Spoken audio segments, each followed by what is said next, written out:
And yes, of course, you've probably already spotted we're robbing somebody else's log flume. That's massive, right? That's absolutely massive. So to try and conserve... it's not very good at doing that. I've just spotted the splash going over the top. And we're going to keep those log flume facts coming. And that's the 5th take of saying that. I think there's somebody trapped behind there. And I don't know how they've got in there. I'm going to leave you there. Quick, don't look, it's spoilers.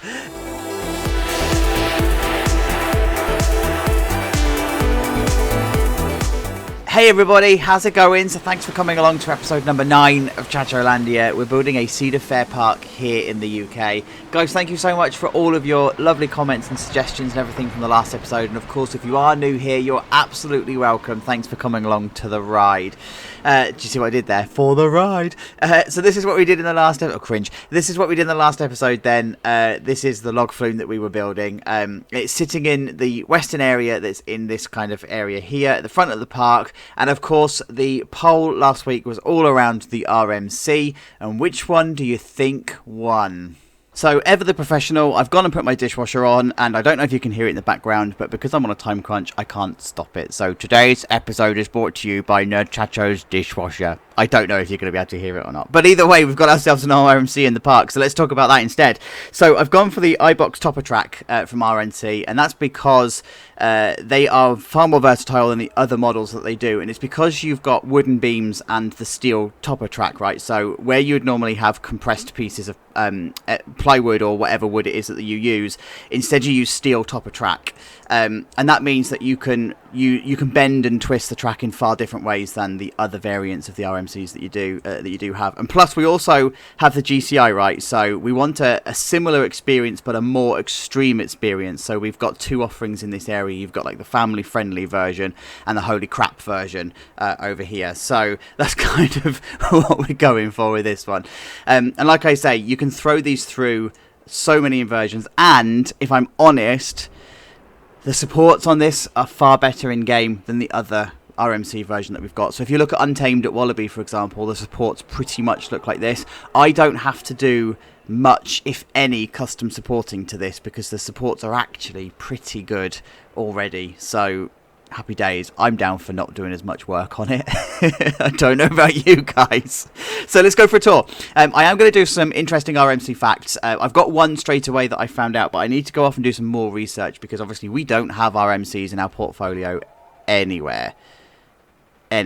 So I don't have access to documentation and stuff. I need to go and source that from somewhere and see if I can beg, steal and borrow from people. But the first thing I do know straight away is that the lift hill chains for RMCs... Now, I can't find evidence of this, by the way. This is just anecdotal from the engineers that I've been talking to.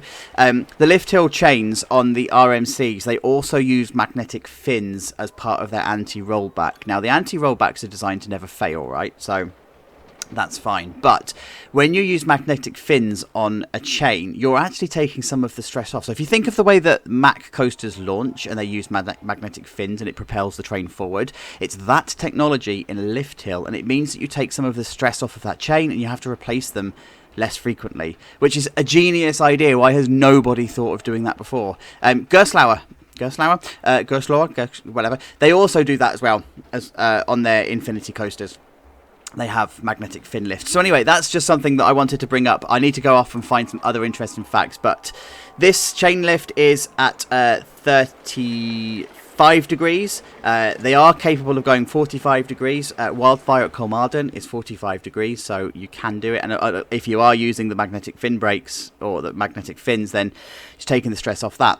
Am I waffling enough for you yet, guys? Let me know. Because it's been a while since I word saladed.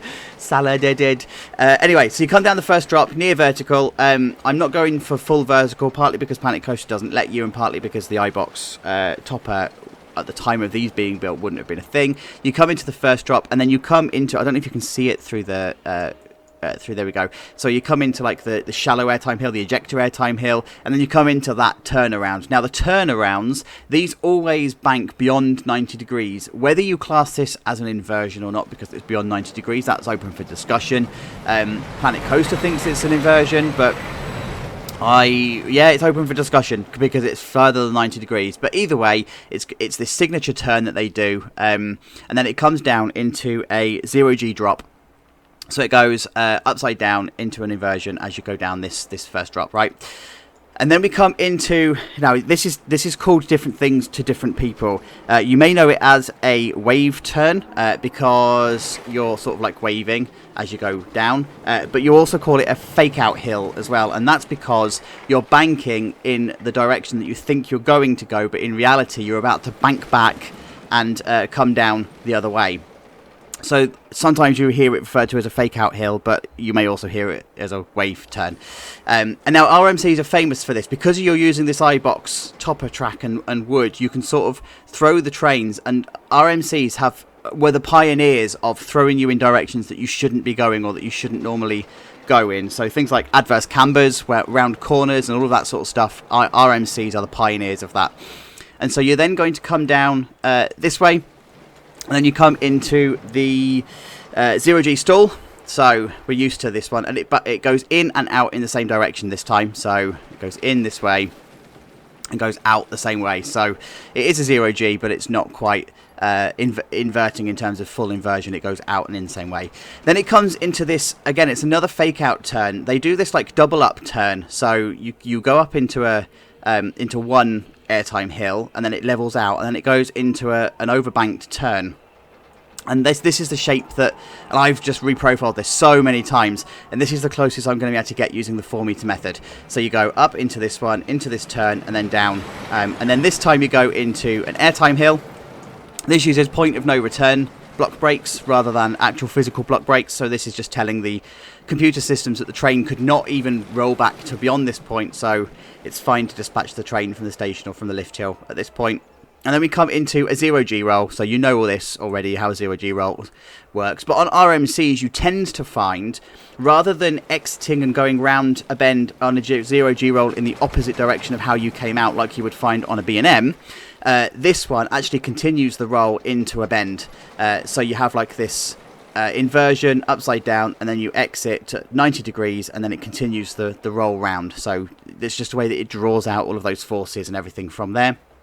And then it comes around into a figure of 8 and into a triple up. Not many RMCs do this. I think Zadra does, but triple ups are amazing in terms of airtime because you have an ejector airtime here, an ejector airtime here, and then floater airtime here, because by the time you've done these two, you've actually started to wane off the speed, and this is the pacing on this one is now far slower, so you're actually doing some hang time in this 0G roll, and it comes around the final bend and into the final brake run. So that's me waffling about the layout of this one. I need to go off and find some other interesting facts, and I need to do some more building. I will see you in a mo. Yeah, alright you guys, let's go ahead and address this elephant in the room, because I know that you're already going to be tearing me apart in the comments and in the chat. I've made a mistake. Yeah, I've chosen the wrong coaster type for the type of coaster I wanted in this space, and I've chosen the type of coaster that you would typically use for conversion rather than for a ground up version. And it wasn't until I actually looked through some of the sales documents that I realised what I'd done. But it's okay, let's let that one fester in the world, shall we? So in the last update I was talking about the different types of track that RMC offer, so I should probably correct some of that information, because I've been looking at some sales documents that we have. Read from that what you will. And there are actually two types of track that you can get. You can get topper track and you can get iBox track. Now the topper track, which is the one that I've used here, is actually made up of planks that are pushed together, and then you add steel onto the top. And then this is placed onto wood supports. Now, the iBox is actually forged steel. That means that you can then treat the wooden coaster as if it were a steel coaster, and you can throw it round through inversions and tight corners and everything far easier than you can do the topper track. Now, the topper track can invert, but the iBox just does it way easier. And if you turn the iBox track and you as a cross section, it looks like the letter I from the inside, so that's the difference. Now, this type of coaster that I have in here, it is still correct in terms of what it can do. It's done to the design specifications of a topper track. It's just not correct in the sense that I think ChachoLandia would probably have opted for iBox rather than topper track, because this isn't a conversion. Now, the whole selling point of RMCs, though, and I'm going to come down to the station for this one, is that it actually reduces the wear and tear on the track by redistributing all of the weight from the trains itself. Now, if you do happen to offer for a conversion that uses the topper track, you don't actually have to buy new trains, but you still get the benefit of being able to reduce the wear and tear and everything on here. So you've actually got reduced maintenance costs and everything as a result of having an RMC rather than a Woody itself. Now, originally RMCs though were actually marketed as being able to come in and convert old Woodies in sections. So typically what they would do is they would take an existing Woody layout and they would add an inversion, or they would add tight turns or a wave turn or something along those lines, and then they would keep coming back and adding things to the coaster year after year so the park could actually market it as something new. But what you tend to find is that parks will actually opt for a full conversion instead. Now, interestingly though, there is an RMC that's been RMC'd. You probably already know this already. So Lightning Rod at DollyWood is actually been RMC'd by RMC. So they took some of the wood sections of the coaster and they replaced it with iBox track for the same reasons that you would convert traditional wood into an RMC. It was wearing out the wood and it needed to be fixed. So there you go. There's some interesting facts for you. I'm hoping that you found that interesting. And we've now got some correct facts. So in terms of the other stuff I've done with the coaster itself then, so I've just reprofiled some of the track based on this new information. So some of the turns were just ever so slightly too tight and some of the inversions were taken at slightly too fast. So I've just gone ahead and corrected that information. I've done some custom supporting. So we've got the girder beams that are wherever there's some kind of gap in the supports, and I've also just put some custom supports. Where did I put them? Just here as well. Now, as I said, the in-game supports for this one are actually okay. They're not too bad. So I've just needed to put some touch-up supports in a few places, and they are actually the same that you'd find on a GCI. So this is handy because I was able just to copy them across. So very, very little work that's actually needed there. So the queue line itself then has been pretty much done. I just need to put the pad down. I just wanted to remind you how I do my queue lines because you asked me to tear it apart all the time. So I'm just going to tell you in this episode. So I always put down my curbing. I put down my pathways, not my pathways, sorry, my fences, and then I come along and I cover it over with some kind of path cover so that it hides this bit of grass here, and then it just means that this path and the queue line path are actually the same texture throughout. So I'll do that in the next bit. In terms of the station, you'll probably have recognised this from somewhere. It's a version of the Tapio station that I did because I liked that design. It's got that cross beam that we're using over on the GCI and also over on the log flume as well, so it makes sense to bring this and copy it over. And again, with windows as walls and all that sort of stuff. You're all familiar with this by now. This just needs a lot of detailing and a lot of stuff adding to it, right? It needs quite a bit of work in terms of Thememaker's Toolkit and touching up. And then the maintenance shed itself, it can host 4 trains, 1, 2, 3, 4. Obviously we're only using 3 on here, but you could actually have 4. You'd probably have one in a service bay that you could just swap out, so you're constantly running 3 trains. You'll tend to have more trains for an RMC than you would actually need or could run. So obviously we don't have the facility to put this extra train in here, so we just have to imagine there's one there. But then of course I've done the transfer track and everything, so that's all sitting there. Just again, it needs its fine details in terms of Thememaker's Toolkit and everything, but ultimately you would have the train. It would come in here and then it would move across and you'd go into the maintenance area that way.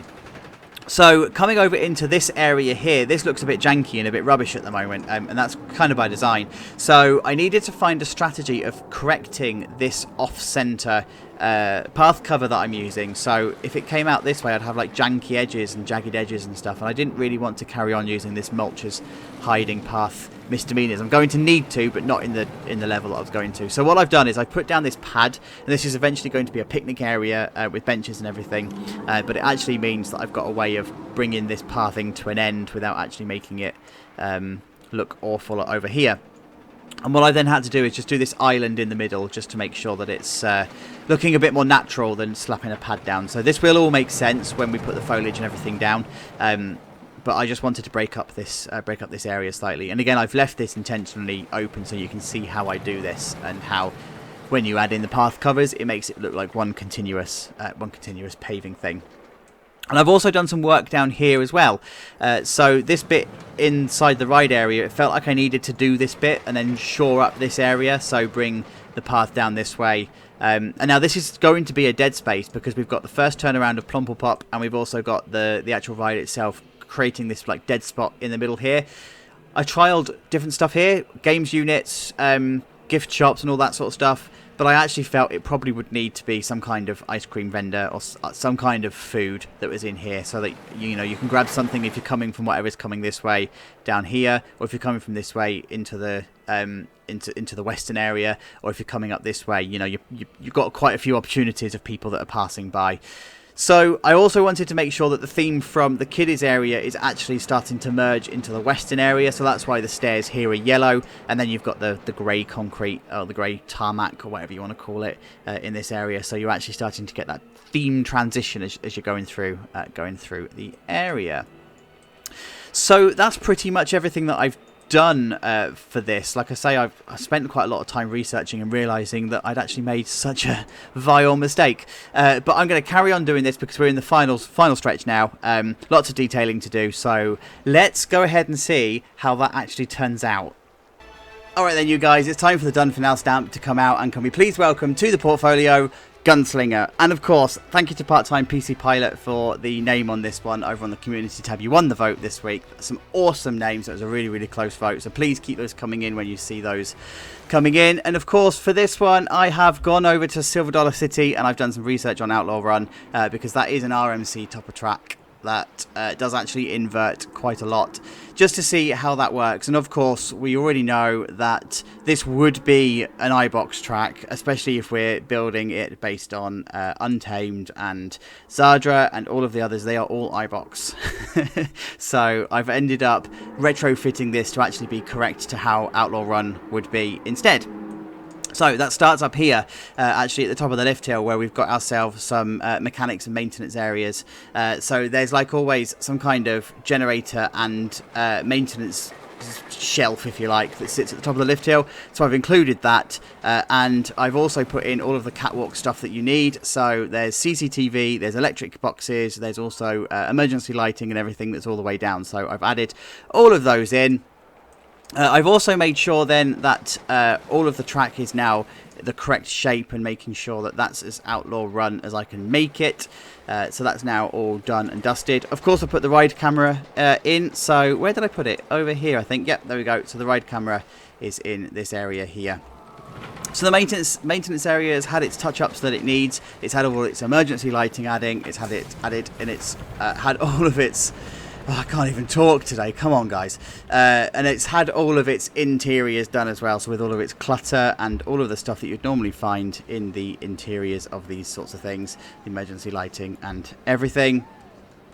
And then on the outside here, we've just got ourselves a maintenance area. You can't actually see it from the queue, which is awesome. So all of the clutter is just nicely hidden behind an actual fence. So... yes, it's exactly as it should be. Coming up into the station then, so you've already seen a bit of a preview of this one, but I've just added the logos and everywhere. Just a real simple logo. Spike, if you're watching, you know what to do. This is my official request for a sign for Gunslinger. So yeah, I've just done the station, put in a control booth, and then I've just tidied up everything, so all of the baggage holders now together. Just put some spots on the ground, and just general feeling different. It's now feeling slightly different. It's feeling a bit more put together, and that's exactly as I wanted it. Now, I've kind of saved the best for last, because guess what this would be? In news that will surprise nobody. Let me just get a better view. There we go. So I've actually tried to do something a little bit different with this one, though, in the sense that I've used a fence that I've coloured orange just to give a bit of texture to the wall, to make it look a little bit more rustic and a bit more weathered. And then I've used the hydro stone cladding that's on the back of the wall here. And I've also done away with those freestanding screens, and I've built these ones into the desk. I've seen some plans for some photo booths and everything that we've got coming to our portfolio, and these are actually built into the desks rather than having freestanding. Don't really know why, probably just a style thing, but it is what it is. And yes, desk B, there is Desk B, for you Desk B fans, it's here. So I quite like how this has turned out. Actually, it's different enough to be different, right? So you can go, yeah, it's a photo booth, it's pretty much the same setup, but actually this one looks alright. So yeah, I'm chuffed with that. We'll keep there. Queue line then, I've just touched up loads of foliage and everything, loads of terrain painting and stuff just to make it decent enough to be real. I didn't really want to do much theming on this one because, as I said in the earlier updates, the money would have been spent on the ride and not on the theme. So that's where we're going for this feeling. But I've also made the interiors just a little bit more overgrown than perhaps it would be. I mean, this would probably be quite well kept. But I just wanted to have this feeling of it being a little bit overgrown on the actual interior of the ride, purely because it's such a big ride. It would be difficult to maintain the inside whilst the ride was always in operation and stuff, so it would be something they would do on the outside, you know, like in the closed season and whatever. So as I promised, this area is now actually making sense. This paved area, I mean, I could probably do a little bit more touching up. It possibly needs a fence along here because we've got a bit of a drop coming down into this bit, but this now, like, it just makes sense. It's not so barren, it's not so bare, and this doesn't look so out of place now. It's hidden with some benches and whatever. So really pleased with how this has turned out. And of course you've got all of your compliance signs and everything that are on the outside. And if you now look at it from an area perspective, the sightline doesn't actually look that bad. So yes, I've chosen the wrong coaster to put in here, and it would look so much better if it was the iBox track, but actually it fits quite well. Like, let's not beat ourselves up too much about it, and I'm going to, because you guys are going to rip me apart for it, but let's not beat ourselves up too much about it. It still looks really decent on the sightline. It's still got that first drop and all of the wave turns and everything. Yeah, it's just turned out, it's decent, right?